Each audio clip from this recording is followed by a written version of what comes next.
사람들은 가난의 이유를 여러 곳에서 찾지요. 부모님에게 물려받은 재산이 없어서, 좋은 직장을 구하지 못해서, 월급이 적어서, 운이 나빠서 등등 여러 가지 이유에서 찾습니다. 어느 유명 작가는 가난은 생활 습관의 질병이라고 했습니다. 몸에 나타나는 질병 상당 부분이 잘못된 생활 습관에 기인하듯 가난도 상당 부분 잘못된 생활 습관의 결과라는 것이지요. 당장 편한 것, 좋은 것, 즐거운 것을 우선하다 보니 괴로운 일, 해야 할 일을 나중으로 미루게 되고 이것이 가난의 주요 원인이 된다고 합니다. 현대사회에서 가난의 원인은 여러 가지가 있겠습니다만 오늘은 부처님이 말씀하시는 가난한 이유 6가지에 대해 말씀드리고자 합니다. 부처님께서는 가난의 원인은 6가지 집착에서 비롯된다고 말씀하셨습니다. 불교의 가르침은 무소유를 바탕으로 두고 있다고 많은 분들이 알고 계시지만 절대로 게으르지 말라고 부처님은 가르쳤습니다. 다음은 부처님의 말씀입니다. 6가지 집착이 있기 때문에 온갖 재물을 탕진하고 악도에 들어가게 된다. 6가지란 무엇인가? 첫째는 술을 좋아하여 놀아나는 일이요. 둘째는 불시에 남의 여인의 방에 드나드는 일이요. 셋째는 도박에 빠지는 일이요. 넷째는 쾌락을 지나치게 좋아하는 일이요. 다섯째는 나쁜 법과 사귐이요. 여섯째는 게으름을 피우는 일이니라. 6가지 집착하는 바가 있기 때문에 가난해지며 악도에 들어간다. 첫째는 술에 너무 집착하며 놀아나는 것으로 술과 유의를 좋아하면 재산을 잃을 뿐더러 지혜와 정신까지도 잃게 된다. 둘째는 성적인 욕망과 집착으로 술과 이성의 욕망이야말로 가난해지는 2가지 주된 욕망이다. 셋째는 도박에 빠지는 것이니 오늘날에는 복권, 경마, 주식 등 정직한 노력 없이 허망한 하룻밤의 대박을 꿈꾸는 모든 것들을 포함한다. 넷째는 지나치게 쾌락을 좋아하여 항상 노래 부르고 춤추며 놀기를 좋아하는 것으로 정신이 맑지 못하여 바깥에 쾌락적인 향락에만 빠져 있다면 가난해지는 것은 당연하다. 다섯째는 나쁜 법과 사귀는 것으로 나쁜 것이란 정직한 노동의 대가를 싫어하며 잘못된 방법으로 돈을 모으기를 좋아하고 마땅히 돈을 위해 친구에게도 사기를 칠 수 있는 사람이다. 6번째는 게으름을 피우는 것이니 성실하게 정진하지 않는 게으름뱅이에게 가난이 오는 것은 당연하다. 이 6가지 때문에 사람은 온갖 재물을 탕진하고 악도에 들어가게 된다고 한다. 가난한 사람이 부자가 되고 싶고 돈을 벌고 싶다면 돈에 대한 집착으로 너무 돈에 얽매여서는 안 된다. 오히려 돈에 대한 집착을 놓아버리고 이상의 6가지에 대한 집착을 버려야 한다. 이상의 6가지 삿된 행위만 맑고 청정하게 정화되어 바뀔 수 있다면 부자가 되는 것이 어려운 일이 아니다. 술, 이성, 도박, 놀이, 나쁜 법, 게으름이 6가지를 버리면 저절로 부유한 풍요가 내게 깃든다. 지나간 일에 대해 집착하지 않고 미래에 대해 근심하지 않는다. 현재 얻어야 할 것만을 따라 바른 지혜로 최선을 다할 뿐 다른 생각을 하지 않는다. 미래를 향해 마음을 달리고 과거를 돌아보며 근심 걱정하는 것은 마치 우박이 초목을 때리는 듯 어리석음의 불로 스스로를 태우는 것이다. 오지도 않은 미래를 향해 마음을 애태우고 이미 지나간 과거를 돌아보며 근심 걱정하는 것은 어리석음의 불로 스스로를 태우는 것이다. 현자는 이미 지나간 일에 집착하지 않고 아직 오지 않은 미래에 대해 근심하지 않는다. 다만 지금 이 순간만을 최선의 지혜로 살 뿐 다른 생각을 하지 않는다. 미래에 대한 준비도 하지 말고 과거의 경험과 지혜도 다 버리라는 말이 아니다. 과거와 미래에 대해 집착하는 마음을 버려야 한다는 말이다. 과거도 미래도 놓아버리고 다만 현재를 살아가는 것이 가장 미래를 잘 준비하는 것이며 지나간 과거를 아름답게 회양하는 길이다. 내일 있을 일을 왜 오늘부터 미리 고민해야 하는가? 1년 후에 있을 수능이며 몇 달 후에 있을 진급을 왜 미리부터 고민하고 걱정하느라 나의 에너지를 낭비하는가? 내 인생 황혼의 노년을 왜 지금부터 고민하는가? 짧은 노후에 쓸 작은 마련을 위해 왜 길고 긴 청춘을 다 쏟아버리는가? 어차피 인생은 불안정할 수밖에 없으며 그렇기 때문에 아름다운 것이다. 삶은 생기 어린 것이다. 모든 것이 정해져 있고 확정적이라면 삶은 얼마나 생기를 잃고 따분할 것인가? 내일이 정해져 있지 않고 안정되지 않은 그 사실을 받아들이라. 받아들이는 순간 두려움은 사라지고 현재를 온전히 살아갈 수 있는 지혜가 열린다. 미래에 대한 고민을 버리고 내일이라는 단어는 아예 생각조차 하지 말라. 미래나 내일이라는 것은 우리가 만들어낸 이름일 뿐 실체가 없다. 오직 우리 삶에는 현재만이 있을 뿐이다. 결국 현재를 어떻게 사느냐가 내 삶의 전부를 결정짓는다. 다만 지금 이 순간 내가 할 수 있는 현재의 최선을 다하자. 그것이 미래의 온전한 준비이고 과거의 아름다운 회양이다. 부지런함은 생명의 길이요. 게으름은 죽음의 길이다. 부지런한 사람은 죽지 않지만 게으른 사람은 죽은 것과 마찬가지다.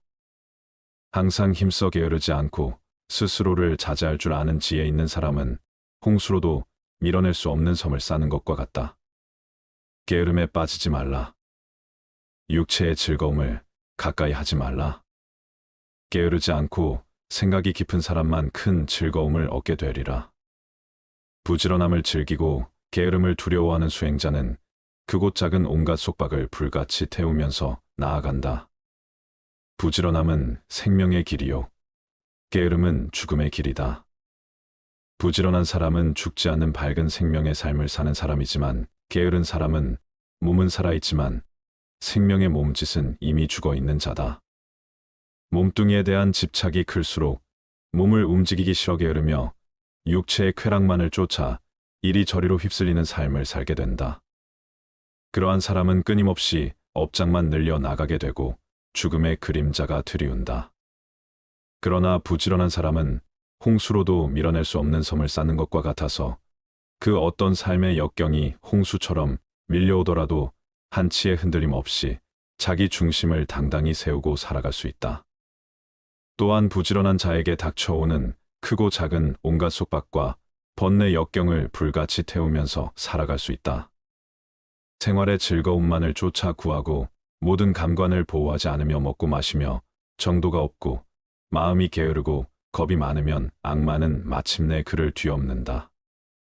바람이 약한 풀을 쓸어 넘기는 것처럼 생활의 즐거움만을 구하지 않고 모든 감관을 잘 지키며 먹고 마시며 절도가 있고 항상 정진하여 믿음이 있으면 악마는 그를 뒤엎지 못한다. 마치 바람 앞에 우뚝한 산처럼 생활은 조금 불편해야 좋은 것이다. 너무 편하면 게을러지고 자신의 빛을 잃는다.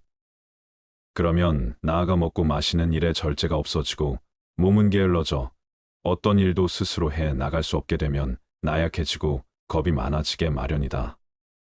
그랬을 때 그 나약한 마음의 틈을 타고 악한 생각이 들어오고 온갖 마장이 들끓게 된다. 사람은 생활의 즐거움만을 구하지 않고 불편한 가운데 스스로 이겨낼 수 있는 힘과 지혜를 길러야 하고 모든 감관을 잘 다스려 육신의 욕망에 휘둘리지 않아야 한다. 또한 먹고 마시는 일에 절제가 있으며 항상 끊임없이 노력하고 정진하여 마음의 틈을 만들지 말아야 한다. 악마는 그런 수행자를 뒤덮지 못한다. 마치 바람 앞에 우뚝 선 큰 산처럼 다른 사람의 부인과 침대에 눕는 자에게는 네 가지의 대가가 돌아간다. 실패, 불안, 비난 그리고 지옥이다. 다른 사람이 내 어여쁜 누이 동생이나 부인을 욕보인다면 내 마음이 얼마나 아플 것인가. 다른 모든 사람들도 마찬가지이다.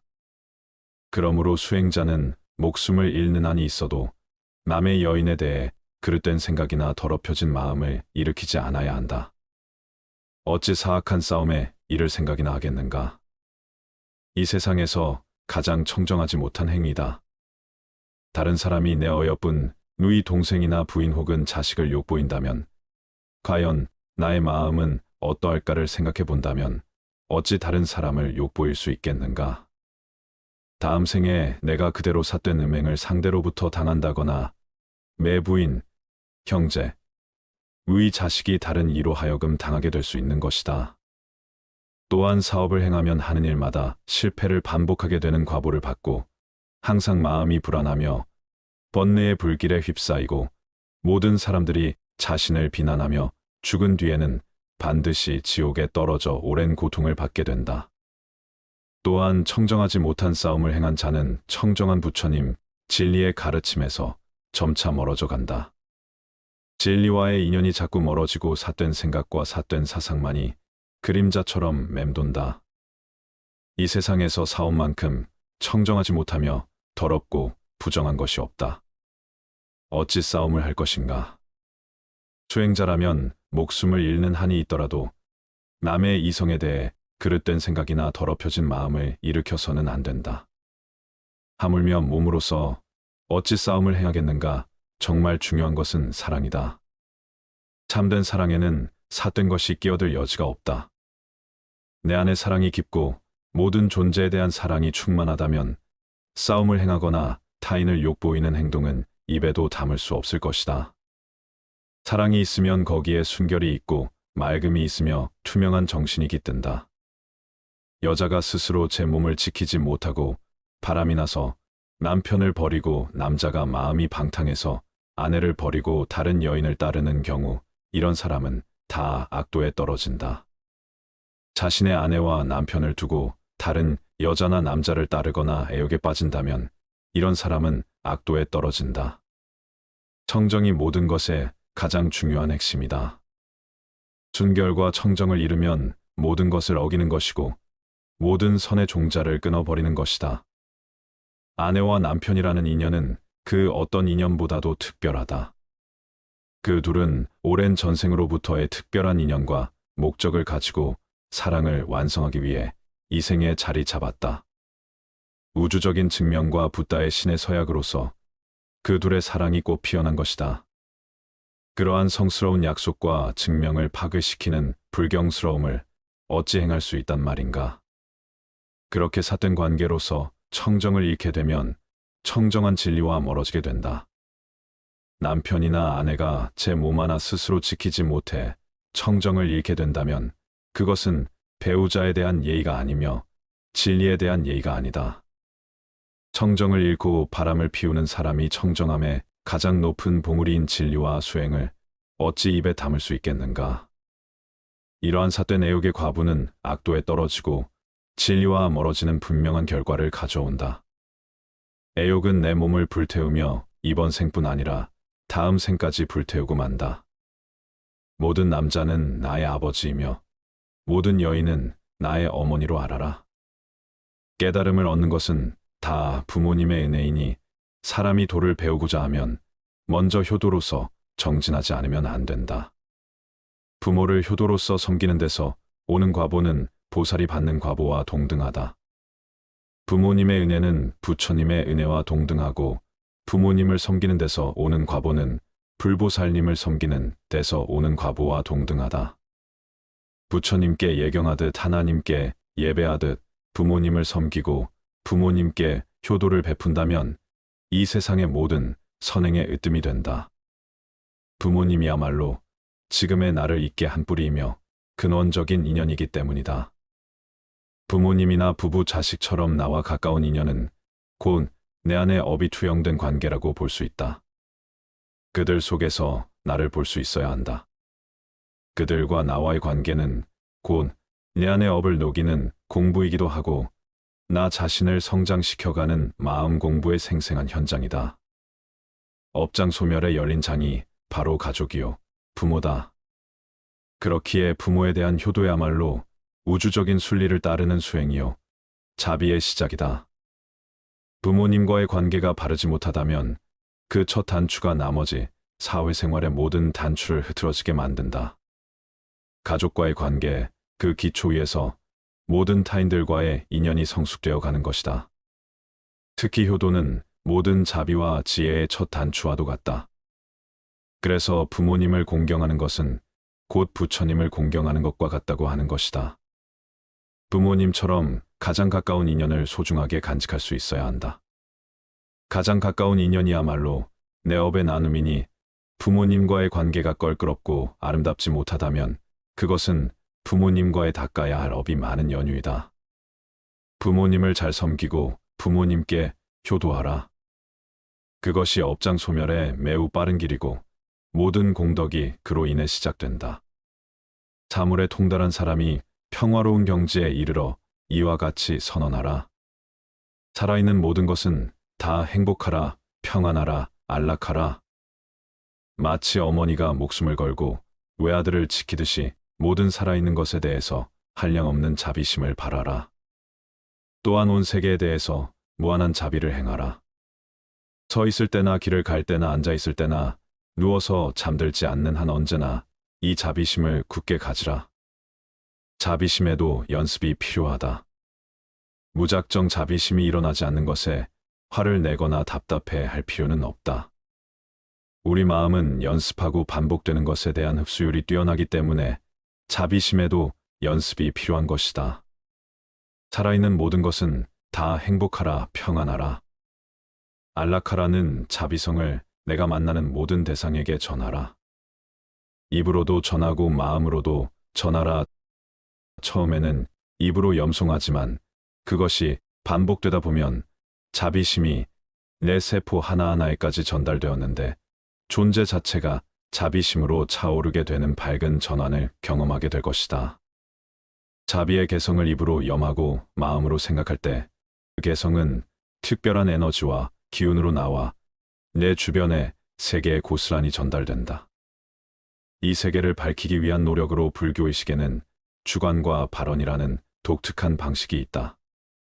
입으로 마음으로 남을 위해 축원해주고 발언해주는 것이 언뜻 보기에는 너무나도 작은 것처럼 느껴질지 모르지만 진리의 언어는 자비가 담긴 축원에 있다. 자비의 개성을 세상 모든 이들을 향해 축복의 단비로 내릴 수 있도록 뿜어주라. 자비심이야말로 모든 이들이 실천해야 할 가장 중요한 진리의 덕목이다. 일체 모든 존재에게 한량없는 자비의 마음을 바라라. 살아있는 모든 것은 다 행복하라. 평안하라, 안락하라라는 자비의 개성을 늘 잊지 말고 내가 만나는 모든 존재들을 향해 나누어 주라. 이 한마디 개성을 읊을 때 내 마음은 한없는 자비로 넘치며 내 주위는 자비의 광명으로 물결친다. 온 세계를 향해 한량없는 자비심을 내라. 모두가 부자를 꿈꾸지만 가난한 사람은 자신이 왜 가난한지 잘 알지 못한다고 합니다. 가난한 사람은 자신의 가난을 한탄하고 자기 가치에 대해 회의적이며 자존감이 낮다고 합니다. 다음은 가난한 생활 습관 중 간과하기 쉬운 7가지입니다. 첫 번째, 미루는 습관. 할 일을 내일로 미루는 습관을 갖고 있다. 그 일을 하기보다는 하지 못한 변명거리를 생각해내는데 많은 시간을 쓴다. 어려움에 처하면 그것을 발전의 도약대로 삼기보다는 타협한다. 퇴로를 모두 없애 물러설 수 없게 하는 대신 실패한다면 무엇을 할지 계획을 세운다. 두 번째, 무관심. 모든 일에 의욕이 없고 게으르고 무관심하다. 세 번째, 자신이 없다. 매사에 자신감이 없다. 자신의 생각을 다른 사람에게 허가받으려 하는 습관을 갖고 있다. 네 번째, 의심과 핑계. 자신의 실패를 가리기 위해 변명과 핑계가 많다. 그리고 성공한 사람들을 질투하거나 비판한다. 다섯 번째, 걱정 불안. 늘 걱정 불안이 많다. 여섯 번째, 남 탓하기. 내 잘못은 없고 다른 사람에게서 잘못을 찾으려 한다. 일곱 번째, 부정적이다. 어떤 상황에서든 부정적인 측면을 본다. 성공에 집중하지 않고 실패 가능성만 생각하고 이야기한다. 늘 적절한 때가 오기만을 기다린다. 현대사회에서 가난의 원인은 여러 가지가 있겠습니다만 부처님이 말씀하시는 가난한 이유에 대해 말씀드렸습니다. 평균 수명의 증가와 함께 노후의 기간이 길어지면서 노후에도 안정적으로 생활할 수 있는 준비가 절실해지고 있는데요. 이러한 배경 속에서 노후 준비는 단순한 선택이 아닌 필수가 되었으며 이를 위한 체계적인 계획과 시행이 요구됩니다. 과거의 금융 환경을 되돌아보면 높은 예금, 금리와 안정적인 경제 성장률로 인해 노후 준비에 큰 어려움을 느끼지 않았습니다. 하지만 금융시장의 변동성 증가와 글로벌 경제의 불안정성, 그리고 금리의 하락 등 현재의 환경은 노후 자금을 준비하기에 많은 도전을 안겨주고 있습니다. 오늘은 노후의 자산 관리에 대하여 말씀드리겠습니다. 저성장, 저금리, 고령화와 변화된 환경 속에서 노후 자산을 성공적으로 운용하고 평안한 노후를 준비하려면 지금까지 익숙했던 것과 다른 노후 자산 관리 원칙이 필요합니다. 첫째, 노후 자산은 질병사고, 등으로 인한 경제적 손실로부터 보호되어야 합니다. 질병 및 사고는 노후 자산의 형성을 막고 소진을 앞당기는 원인으로 작용하므로 보장성 보험 등을 통해 철저하게 대비해야 합니다. 둘째, 노후 자산은 장기적인 관점에서 우량 자산에 투자해야 합니다. 노후 자산은 장기간 운용해야 하므로 사회경제적 트렌드의 변화에 맞는 우량 자산을 선별하여 투자해야 합니다. 셋째, 노후 자산은 안정성에 초점을 두고 다양한 자산에 투자해야 합니다. 집중 투자에 따른 손실은 장기 투자로도 회복하지 못할 수 있습니다. 자산 운용의 안정성을 위해서는 노후 자산을 철저하게 분산해야 합니다. 넷째, 노후 자산은 자신에게 맞는 자금 계획을 세우고 그에 맞게 자산을 운용해야 합니다. 길어진 수명과 낮아진 금리는 노후 자산 관리에 있어서 새로운 생각을 요구합니다. 자산 규모보다는 현금 흐름을 중시하는 관점을 가져야 하며 자신에게 맞는 인출 계획을 세우고 적립 시기부터 그에 맞게 노후 자산을 운용해야 합니다. 여러분께서는 노후 자금으로 평생 1억 원 정도를 모았다고 가정했을 때 과연 이 1억 원을 어떻게 하시겠습니까? 3번. 1억 원을 그대로 보험회사 즉 연금으로 맡겨서 매달 50만 원씩 연 600만 원을 받는다. 2번. 1억 원으로 지방의 부동산에 투자하여 저렴한 빌라나 아파트를 사서 매달 3,040만 원씩 월세를 받는다. 3번. 안전하게 은행에 예금해 놓는다. 4번. 1억 원으로 은행 우량주를 사서 매달 배당금을 30만 원씩 받는다.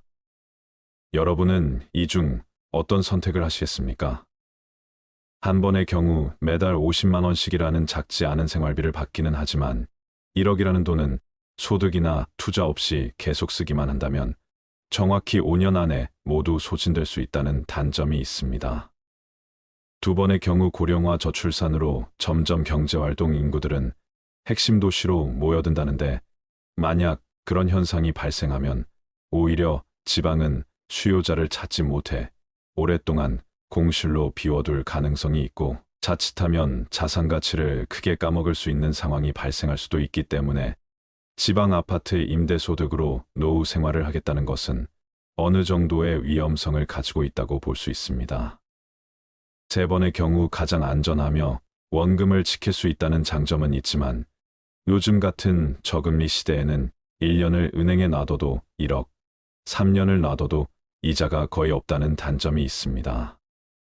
네 번의 경우는 노후 자금으로 저가주 중심의 리스크가 큰 주식을 사는 것이 아니라 우량주 중심의 투자를 해서 그 회사의 주주가 되어 정해진 수익에 대한 배당을 받는 것을 이야기합니다. 단 우량주를 사면 당장은 주식이 얼마 주지 않을 수도 있지만 이때 중요한 것은 주식을 사서 무조건 올라야 한다는 개념보다는 매달 매년 얼마의 현금, 즉 배당금을 받을 수 있는가에 초점을 맞추는 것입니다. 예를 들면 은행주 중에는 5%의 배당금을 받을 수 있는 것들도 있습니다. 은행에 예금으로 넣어두면 1% 이자를 받지만 은행의 주주가 되면 5%의 배당금을 받게 되는 것이죠. 그렇다면 도대체 노후의 자산 관리는 어떻게 하는 것이 현명한 선택일까요? 우리가 노후의 자산을 관리하는 방법은 다양하지만 노후 은퇴자분들이 가장 꿈꾸는 재정관리의 원칙은 돈이 줄어들지 않는 것입니다. 요즘 은행 이자가 많아도 2에서 3%대인데 우리가 원금은 지키면서 연 5%만 받을 수 있어도 은행 이자의 2배가 되는 것이죠. 자산은 크게 부동산 자산과 금융자산, 보험자산, 기타 자산으로 나눌 수 있습니다. 부동산 자산의 경우 주거용 부동산, 상업용 부동산, 토지와 임야와 같은 대지가 있으며 금융자산은 주식펀드, 예금, 현금성 자산이라고 보시면 됩니다. 보험자산은 보장성 보험이나 저축성 보험, 투자성 보험이며 마지막으로 기타 자산은 회원권이나 차량 고가의 미술품 등입니다. 자산은 나이에 따라 보유해야 하는 자산의 비율이 다른데요. 30대라면 이제 막 집을 구매하거나 전세를 얻을 확률이 크기 때문에 부동산 자산이 가장 큰 비중이고 금융보험 자산은 상대적으로 낮을 겁니다. 그러나 점점 꾸준한 저축을 통해서 금융보험 자산을 늘려갈 필요가 있습니다. 60세에는 부동산 자산보다는 금융보험 자산이 많아야 하는데 그렇지 않다면 하우스푸어가 되는 것이죠. 또 우리가 주식형 자산이라고 하면 주식 직접 투자도 있고 주식을 기초 자산으로 하는 에트나 펀드 같은 것들은 더 높은 기대의 수익을 바랄 수는 있지만 반대로 위험성도 있기 때문에 손해볼 확률도 그만큼 높습니다. 그래서 자산 금액에 따라 다르지만 노후를 안정적으로 관리하면서 내 자산에서 월 5% 정도 수익이 생기고 그 돈으로만 생활할 수 있다면 최소한 내 돈을 지킬 수 있다는 생각을 하기 때문에 그런 점에서 노후의 가장 중요한 개발자가 바로 분산 투자입니다. 분산 투자는 예금, 주식, 부동산, 채권, 금 등을 아우르는 금융시장에서 변동성과 방향성이 다른 자산들의 각각 자금을 분산하는 행위를 말하는데요. 즉, 우리가 가진 돈을 모두 한 곳에 넣는 것이 아니라 안전자산이라고 말하는 은행 예금이나 또는 채권형 자산, 국채, 공채와 같은 자산과 이런 안전자산과는 반대에 있는 주식형 자산, 그 가운데 있는 중립형 자산, 그것들을 적절하게 잘 섞어서 운용하는 것을 이야기합니다. 또한 노후에는 고정자산인 부동산 또한 결국 주택연금 등으로 잘 금융화시킬 수 있어야 하는데요. 그렇다면 예금과 부동산은 알겠는데 노후의 주식은 어떻게 투자하는 것이 현명할까요? 모든 자산 관리는 각각 처한 형편에 따라 다를 수밖에 없습니다. 그렇지만 많은 전문가들이 노후 자산 관리에서 공통적으로 이야기하는 것은 있는 자산을 가능하면 연금화하라는 것인데요. 목돈을 가지고 있는 사람보다는 목돈을 연금화시킬 수 있다면 그것이 노후에는 훨씬 안정적이라고 이야기하고 있습니다. 우리가 노후에 목돈을 가지고 있으면 든든한 마음보다는 왠지 불편한 마음이 드는데요. 이 돈을 어떻게 관리해야 할까부터 심지어 목돈이 있다는 것을 자식이나 주변 지인들이 알기라도 하면 이런저런 이유로 빌려달라고 하기도 합니다. 참 불편하기가 이로 말할 수 없습니다. 따라서 전문가들의 의견처럼 목돈을 그저 은행에 넣어두는 것보다는 연금화시키는 것이 좋은데 이 연금에서 남는 돈은 또 재테크를 할 수도 있습니다. 재테크라는 것은 거창한 것이 아니라 일정 금액으로 주식이나 펀드에 월 적립 투자하는 것이 가장 안전한데요. 우리가 보험을 한번 가입하면 짧게는 10년에서 20년, 30년 정도 납입을 하게 됩니다. 그렇게 20년 이상 꾸준히 납입을 완료하는 시니어분들도 계시죠. 그런데 우리가 주식이나 펀드 같은 투자는 3년 이상 하시는 분들이 많이 없습니다. 그러나 시니어분들의 경우 적은 금액이라도 10년 이상 주식이나 펀드를 보험처럼 오시는 것을 추천드리고 싶은데요. 우리가 지난 30년 동안 돌이켜 생각해보면 전 세계에 다양한 일들이 많았습니다. 전쟁도 있었고 우리나라에 인프도 있었으며 최근 몇 년 동안은 코로나 등 무수히 많은 일들이 있었습니다. 그런 상황 속에서 주식이 바닥으로 떨어질 때도 분명 있었지만 나중에 보면 결국 더 많이 올랐습니다. 이것은 자본주의가 계속 성장하기 때문에 큰 금액이 아니더라도 일정 금액을 보험료 내든 매월 꼬박꼬박 적립하는 것이 생각보다 많은 수익률을 줄 수 있다는 것입니다. 우리가 노후에 투자를 통해서 많은 돈을 벌어들이겠다는 것은 너무나 위험한 생각일 수 있습니다. 물론 부동산이나 주식 투자를 통해 성공하신 분들도 많지만 사실 사회적으로 그런 분들은 극소수입니다. 평범한 사람이 투자에 성공하는 것은 결코 쉬운 일이 아니기 때문에 노후에 너무 큰 리스크를 감수하는 것은 자칫 위험할 수 있습니다. 따라서 결론적으로 노후에 1억 원이 있다면 어느 한 곳에 몰아서 놔두시는 것보다는 예금과 부동산 주식 등을 안전하게 분산 투자하시는 것이 좋습니다. 주식은 적은 금액이라도 보험처럼 꾸준히 사 모으시는 것이 제일 중요하고, 특히 매달 연금식으로 받을 수 있는 배당금이 나오는 주식이나 펀드를 활용해 보시면 좋을 것 같습니다. 마지막으로 국민연금, 퇴직연금, 개인연금 같은 연금의 준비는 노후 파산을 막기 위해 반드시 필요한 안전망이라는 것도 꼭 기억하세요. 은퇴 후 자산 관리에서 가장 중요한 부분은 노후 생활비를 충족할 만큼의 노후 소득, 즉 현금 흐름을 꾸준히 발생시키는 것입니다. 연금 소득, 금융 소득, 근로 소득, 부동산 소득 등 다양한 소득을 활용해 개개인의 상황에 맞는 노후 소득을 만들어간다면 여유로운 노후가 가능할 것입니다. 또 한 가지 당부드리고 싶은 것은 노후에도 돈 관리와 관련된 공부는 지속적으로 하시는 것이 좋습니다. 그 이유는 안타깝게도 우리가 많이 의지하게 되는 은행이나 보험사, 증권사와 같은 금융기관들은 소비자의 이익이 자신의 급여와 본질적으로 상관이 없기 때문에 본인에게 이득이 되는 방향으로 추천해주는 경우가 많습니다. 그러다 보니 내 재산은 내가 지킨다라는 생각으로 여러 영상이나 책을 통해 계속 자산 관리에 대해 공부하시고, 은행이나 보험사와 같은 금융기관 직원들의 조언들은 참고해서 들으시는 것이 좋겠습니다. 돈보다 자식에게 꼭 물려주어야 하는 것에 대하여 말씀드리겠습니다. 돈을 모아 자손에게 물려주더라도 그 자손이 반드시 그것을 지킨다고 할 수 없으며, 책을 모아 자손에게 물려주더라도 그 자손이 반드시 다 읽는다고 볼 수 없다. 남 모르는 가운데 음덕을 쌓아서 자손을 위한 계책을 삼는 것만 못하다. 사람의 피를 빨아먹는 거머리가 막대한 유산을 상속받은 이상한 이야기가 있다. 프랑스의 실업과 카페 템프라는 자신이 피땀 흘려 모은 재산을 둘러싸고 상속자들이 추잡하게 싸우는 꼴을 보자 크게 낙심했다. 그는 아주 극비리의 유언장을 작성했는데 그 유언장에 의하면 그의 막대한 유산은 한 마리의 거머리에게 주도록 되어 있었다.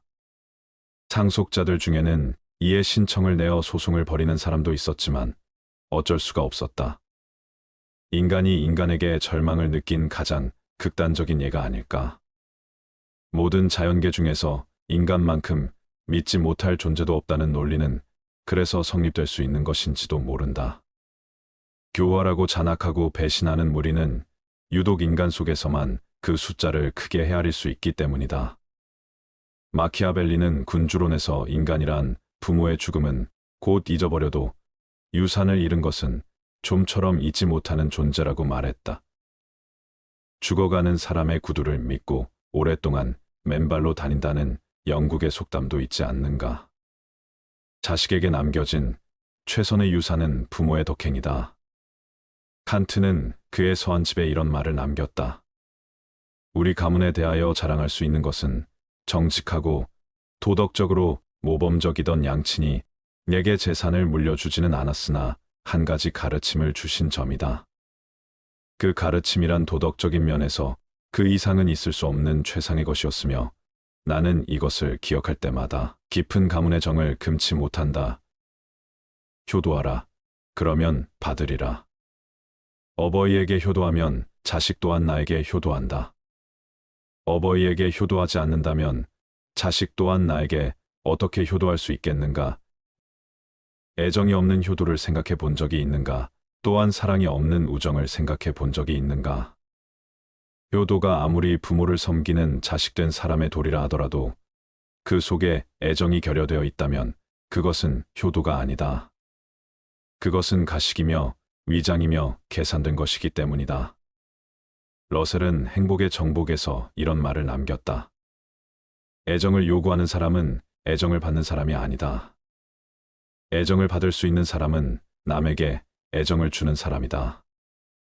이자를 붙여서 돈을 빌려주는 계산된 애정은 주어도 소용이 없다. 개선된 애정은 참된 애정이 아니며 그 애정을 받는 사람도 진실된 것이라고 생각지 않는다.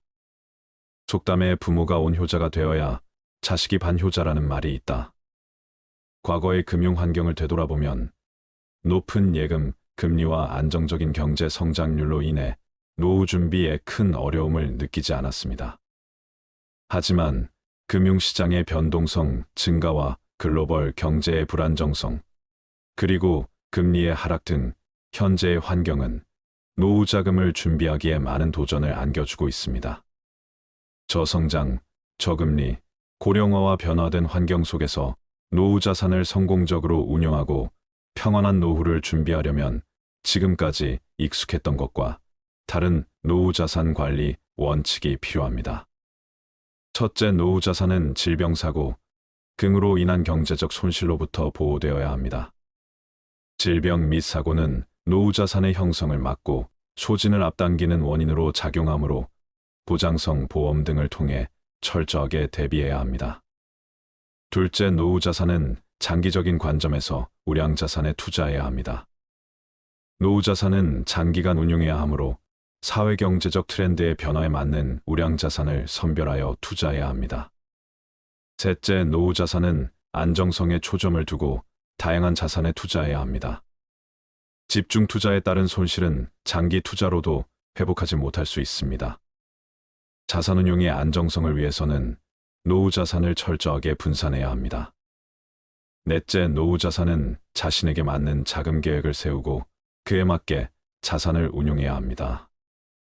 길어진 수명과 낮아진 금리는 노후 자산 관리에 있어서 새로운 생각을 요구합니다. 자산 규모보다는 현금 흐름을 중시하는 관점을 가져야 하며 자신에게 맞는 인출 계획을 세우고 적립 시기부터 그에 맞게 노후 자산을 운용해야 합니다.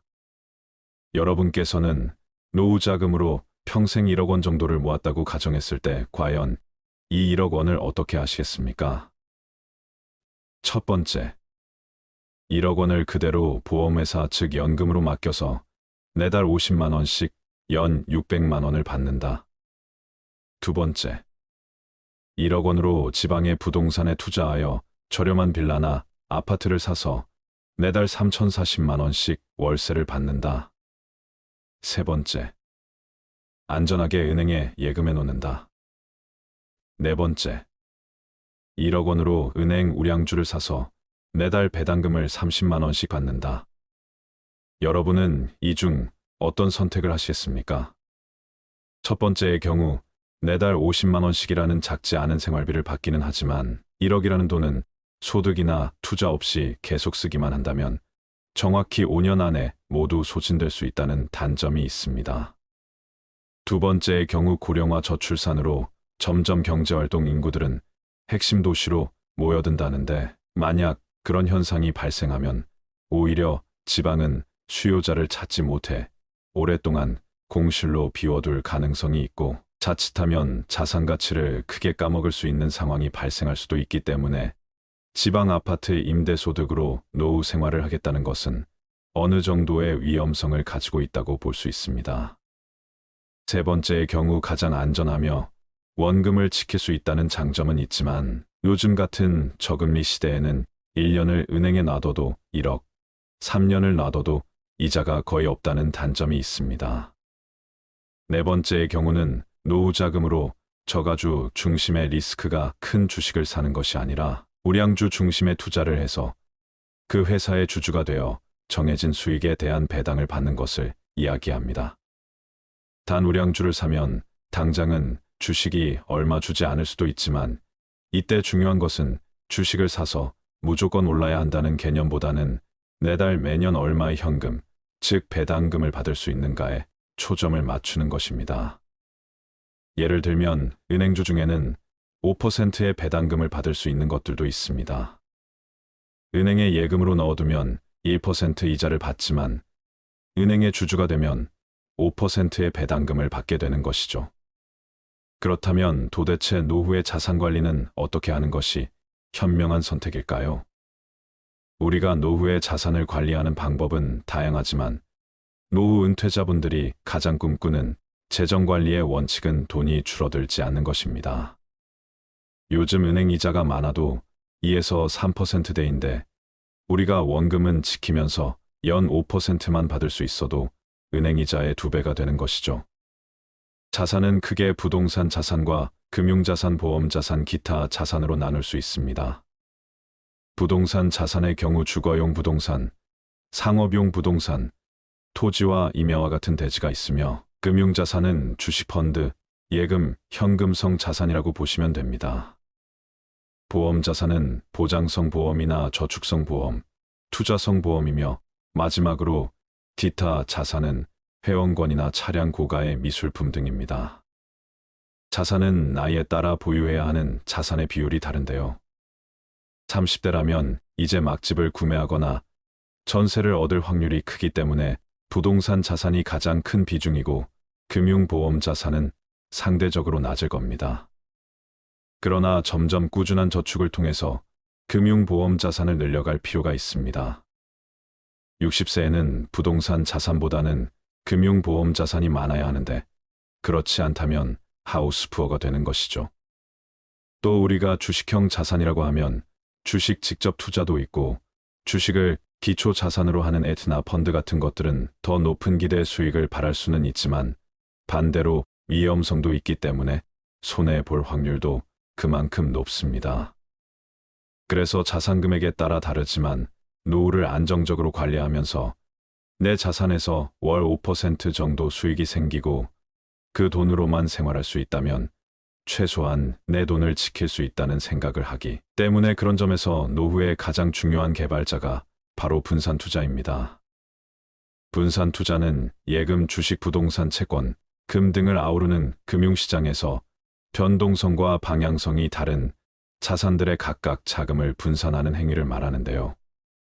즉, 우리가 가진 돈을 모두 한 곳에 넣는 것이 아니라 안전자산이라고 말하는 은행 예금이나 또는 채권형 자산, 국채, 공채와 같은 자산과 이런 안전자산과는 반대에 있는 주식형 자산, 그 가운데 있는 중립형 자산, 그것들을 적절하게 잘 섞어서 운용하는 것을 이야기합니다. 또한 노후에는 고정자산인 부동산 또한 결국 주택연금 등으로 잘 금융화시킬 수 있어야 하는데요. 그렇다면 예금과 부동산은 알겠는데 노후의 주식은 어떻게 투자하는 것이 현명할까요? 모든 자산 관리는 각각 처한 형편에 따라 다를 수밖에 없습니다. 그렇지만 많은 전문가들이 노후 자산 관리에서 공통적으로 이야기하는 것은 있는 자산을 가능하면 연금화하라는 것인데요. 목돈을 가지고 있는 사람보다는 목돈을 연금화시킬 수 있다면 그것이 노후에는 훨씬 안정적이라고 이야기하고 있습니다. 우리가 노후에 목돈을 가지고 있으면 든든한 마음보다는 왠지 불편한 마음이 드는데요. 이 돈을 어떻게 관리해야 할까부터 심지어 목돈이 있다는 것을 자식이나 주변 지인들이 알기라도 하면 이런저런 이유로 빌려달라고 하기도 합니다. 참 불편하기가 이로 말할 수 없습니다. 따라서 전문가들의 의견처럼 목돈을 그저 은행에 넣어두는 것보다는 연금화시키는 것이 좋은데 이 연금에서 남는 돈은 또 재테크를 할 수도 있습니다. 재테크라는 것은 거창한 것이 아니라 일정 금액으로 주식이나 펀드에 월 적립 투자하는 것이 가장 안전한데요. 우리가 보험을 한번 가입하면 짧게는 10년에서 20년, 30년 정도 납입을 하게 됩니다. 그렇게 20년 이상 꾸준히 납입을 완료하는 시니어분들도 계시죠. 그런데 우리가 주식이나 펀드 같은 투자는 3년 이상 하시는 분들이 많이 없습니다. 그러나 시니어 분들의 경우 적은 금액이라도 10년 이상 주식이나 펀드를 보험처럼 오시는 것을 추천드리고 싶은데요. 우리가 지난 30년 동안 돌이켜 생각해보면 전 세계에 다양한 일들이 많았습니다. 전쟁도 있었고 우리나라에 인프도 있었으며 최근 몇 년 동안은 코로나 등 무수히 많은 일들이 있었습니다. 그런 상황 속에서 주식이 바닥으로 떨어질 때도 분명 있었지만 나중에 보면 결국 더 많이 올랐습니다. 이것은 자본주의가 계속 성장하기 때문에 큰 금액이 아니더라도 일정 금액을 보험료 내듯 매월 꼬박꼬박 적립하는 것이 생각보다 많은 수익률을 줄 수 있다는 것입니다. 우리가 노후의 투자를 통해서 많은 돈을 벌어들이겠다는 것은 너무나 위험한 생각일 수 있습니다.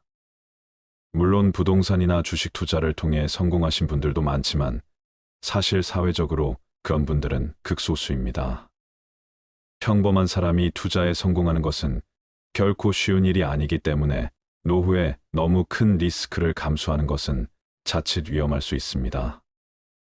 따라서 결론적으로 노후에 1억 원이 있다면 어느 한 곳에 몰아서 놔두시는 것보다는 예금과 부동산, 주식 등을 안전하게 분산 투자하시는 것이 좋습니다.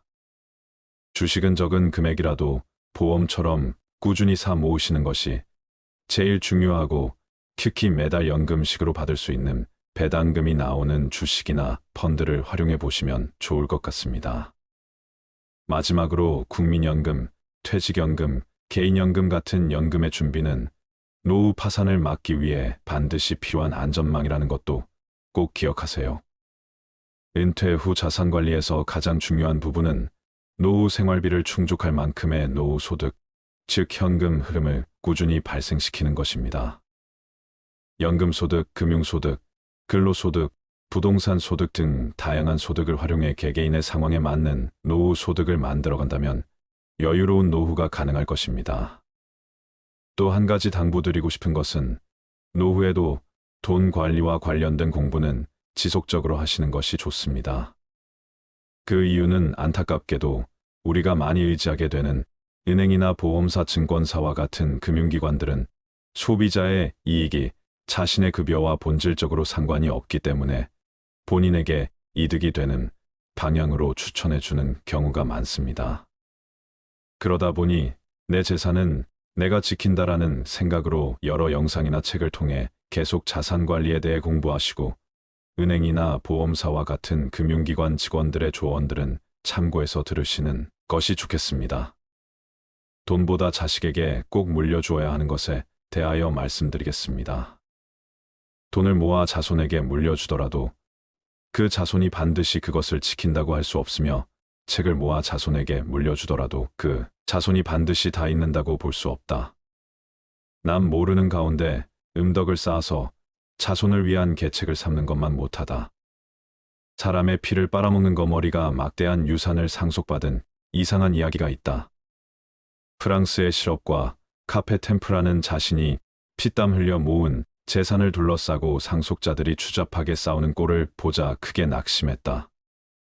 그는 아주 극비리의 유언장을 작성했는데 그 유언장에 의하면 그의 막대한 유산은 한 마리의 거머리에게 주도록 되어 있었다. 상속자들 중에는 이에 신청을 내어 소송을 벌이는 사람도 있었지만 어쩔 수가 없었다. 인간이 인간에게 절망을 느낀 가장 극단적인 예가 아닐까. 모든 자연계 중에서 인간만큼 믿지 못할 존재도 없다는 논리는 그래서 성립될 수 있는 것인지도 모른다.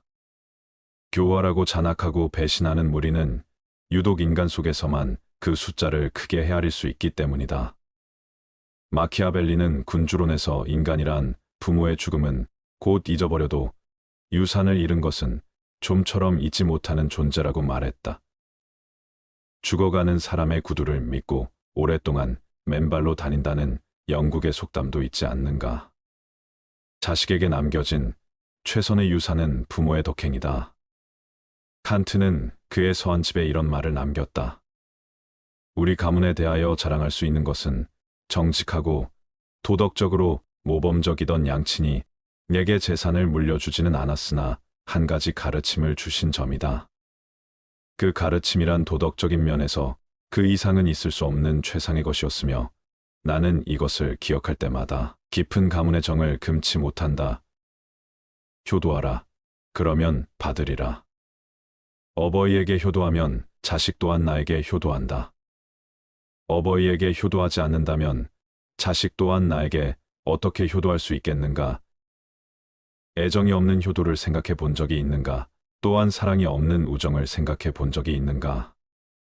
효도가 아무리 부모를 섬기는 자식된 사람의 도리라 하더라도 그 속에 애정이 결여되어 있다면 그것은 효도가 아니다. 그것은 가식이며 위장이며 계산된 것이기 때문이다. 러셀은 행복의 정복에서 이런 말을 남겼다. 애정을 요구하는 사람은 애정을 받는 사람이 아니다. 애정을 받을 수 있는 사람은 남에게 애정을 주는 사람이다. 이자를 붙여서 돈을 빌려주는 계산된 애정은 주어도 소용이 없다. 개선된 애정은 참된 애정이 아니며 그 애정을 받는 사람도 진실된 것이라고 생각지 않는다. 속담에 부모가 온효자가 되어야 자식이 반효자라는 말이 있다. 지금까지의 말씀은 주관적인 생각이 반영된 의견이며 노후의 자산 관리에 도움이 되셨으면 좋겠습니다. 감사합니다.